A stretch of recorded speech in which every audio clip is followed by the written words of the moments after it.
మనతో పాటు బీజేపీ నేత ఏలేటి మహేశ్వర్ రెడ్డి ఉన్నారు. ఒక్కసారి ఆయనతో మాట్లాడించే ప్రయత్నం చేద్దాం. ఏలేటి మహేశ్వర్ రెడ్డి గారు, మీరు స్పీకర్ దగ్గరికి వెళ్తామంటున్నారు. అర్హత వేటుకు సంబంధించి కూడా చర్యలు తీసుకో, ఎవరెవరి మీద చర్యలు తీసుకోమని ఫిర్యాదు చేయన్నారు? పార్టీలు మార్చే వారి పైన 90 రోజుల లోపల చర్య తీసుకోవాలని చెప్పేసి అటు హైకోర్టు కానీ, సుప్రీంకోర్టు 3 బెంచ్ కానీ, 5 బెంచ్ కానీ ఇచ్చినటువంటి తీర్పుకు అనుగుణంగా మరి ఎందుకు వీరు చర్యలు తీసుకోవడం లేదు? మరి భారతీయ జనతా పార్టీ తరఫున కూడా మొన్న దానం నాగేందర్ గారు పోటీ చేసి బీఆర్ఎస్ ఎమ్మెల్యేగా కాంగ్రెస్ అభ్యర్థిగా పోటీ చేసి మరి భారతదేశ చరిత్రలో బహుశా ఎక్కడ ఎన్నడూ చూడనటువంటి ఒక కొత్త పరిస్థితి మన తెలంగాణ రాష్ట్రంలో రావడం అనేది శోచనీయం.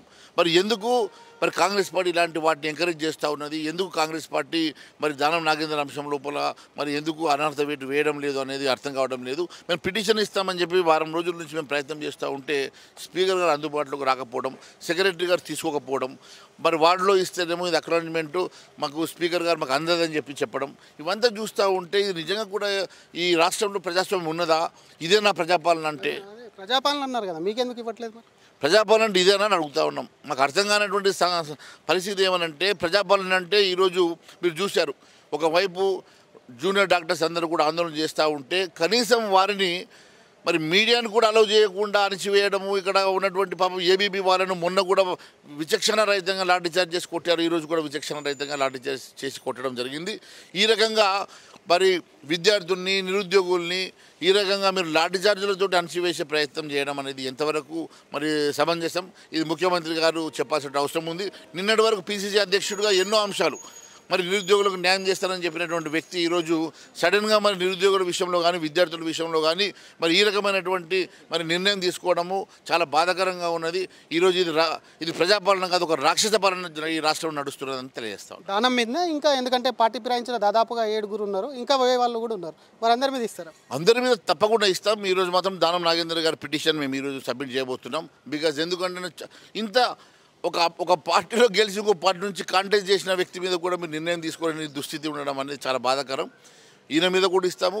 ఇంకా మిగిలిన వారు ఎవరెవరైతే కండవ కప్పుకున్నారో ముఖ్యమంత్రి గారు స్వయంగా మరి కండవాలు కప్పి పార్టీలో ఆహ్వానిస్తున్నటువంటి పరిస్థితి కూడా చూస్తున్నాం. సరే, పీసీ అధ్యక్షుడుగా వారు ఆహ్వానిస్తున్నారని అనుకున్నప్పటికీ కూడా అది దాన్ని ఎంకరేజ్ చేసినటువంటి ముఖ్యమంత్రి గారు దీనికి సమాధానం చెప్పాలని కోరుతాం. స్పీకర్ మీరు అందుబాటులో లేరు, తీసుకోవట్లేదు అంటున్నాం, చట్టపరంగా ఏమైనా ముందుకెళ్తారా?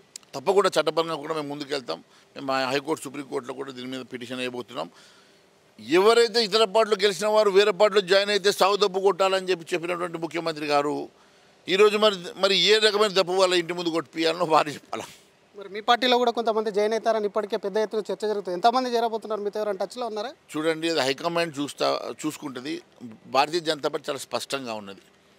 మేము విలీనం అని అంటే 2/3 విలీనం అయినప్పుడు కానీ, లేకుంటే ఎవరైనా రాజీనామా చేసి ఎన్నికల పోటీలో మళ్ళీ గెలిచి మేము తీసుకునేటువంటి పద్ధతి కానీ, మేము ఎప్పుడైనా కూడా భారతీయ జనతా పార్టీ చాలా పద్ధతి ప్రకారం ప్రజాస్వామ్యాన్ని గౌరవిస్తూ మేము ముందుకు వెళ్ళడం అనేది మీరు చూస్తూ ఉన్నారు. కాబట్టి మేము ఇలాంటి ఎంకరేజ్ చేయొద్దని చెప్పి మేము అలాంటివి ఎంకరేజ్ చేయడం లేదు. ఒకవేళ భారతీయ జనతా పార్టీ అనుకుంటే నిజంగా కూడా ఎవరైనా మిమ్మల్ని సంప్రదించారా? డెఫినెట్గా సంప్రదించడం అనేది మాకు ఎవరైనా రాజీనామా చేసిన సిద్ధంగా ఉన్నారా? మేము అడగలేదు. చాలామంది మమ్మల్ని సంప్రదిస్తున్నమాట వాస్తవం, జాయిన్ అవుతామని చెప్పి సంప్రదిస్తున్నమాట వాస్తవం. కానీ భారతీయ జనతా పార్టీ హైకమాండ్ తీసుకోవాల్సిన నిర్ణయం కాబట్టి భారతీయ జనతా పార్టీ హైకమాండ్ నిర్ణయం తీసుకుంటుంది. ఎస్, ఎమ్మెల్యేస్ సంప్రదిస్తున్న సంగతి హైకమాండ్ నోటీస్లో ఉన్నది. మరి హైకమాండ్ ఏ రకమైన నిర్ణయం తీసుకుంటుంది అనేది చూడాలి. ఎందుకంటే రాజీనామా చేసి మా పార్టీలో మళ్ళీ పోటీ చేసి పార్టీలో తీసుకునేటువంటి పద్ధతి ఒకటి, లేక 2/3 మెజార్టీ విలీనం అయితే చేసుకునే పద్ధతి ఒకటి, 2 పద్ధతులు ఉంటాయి. ప్రజాస్వామ్యంగా మేము ఆలోచిస్తాం కాబట్టి ప్రజాస్వామ్యంగానే ఆలోచిస్తూ ఉన్నాం. థ్యాంక్ యూ అండి. ఇదే ఒకవైపు ఎవరైతే పార్టీ మారినటువంటి ఎమ్మెల్యేలు ఎవరైతే ఉన్నారో, అటు గెలిచినటువంటి పార్టీ నుంచి మరొక పార్టీలో మారినటువంటి ఎమ్మెల్యేల మీద చర్యలు తీసుకోవాలని చెప్పి స్పీకర్కు పిటిషన్ ఇచ్చేందుకు వెళ్తే కూడా స్పీకర్ అందుబాటులో ఉండట్లేదు, ఆఫీస్లో తీసుకోవట్లేదు అని చెప్తూనే వీరిపై సుప్రీంకోర్టు ఇచ్చినటువంటి తీర్పు ఏదైతే ఉందో దాని ప్రకారం 90 రోజుల్లో వారిపై చర్యలు తీసుకోవాలి. కాబట్టి ప్రస్తుతం దానం నాగేందర్ పైన కూడా ఒకవైపు పిటిషన్ ఇవ్వబోతున్నాం. తొందరలోనే పార్టీ మారిన ఎమ్మెల్యేలు అందరిపైన కూడా పిటిషన్ ఇస్తాము. దీనిపైన న్యాయపరంగా కూడా చట్టపరంగా కూడా ముందుకెళ్తామని చెప్తున్నాం. మరొకవైపు బీజేపీలో ఎవరైతే చేరాలనుకుంటున్నారో వాళ్ళు రాజీనామా చేసైనా సరే పార్టీలోకి రావాలి, లేదంటే 2/3 మెజార్టీ వస్తే పార్టీలో చేర్చుకుంటామని చెప్పి బీజేపీ నేత ఏలేటి మహేశ్వర్ రెడ్డి అంటున్నారు. కెమెరామెన్ వంశీతో శ్రీధర్, RTV, హైదరాబాద్. మరిన్ని వీడియోస్ కోసం ఛానల్ ని సబ్స్క్రైబ్ చేయండి, లేటెస్ట్ అప్డేట్స్ కోసం వాట్సాప్ ఛానల్ ని ఫాలో చేయండి, అండ్ లింక్ డిస్క్రిప్షన్ లో ఉంది.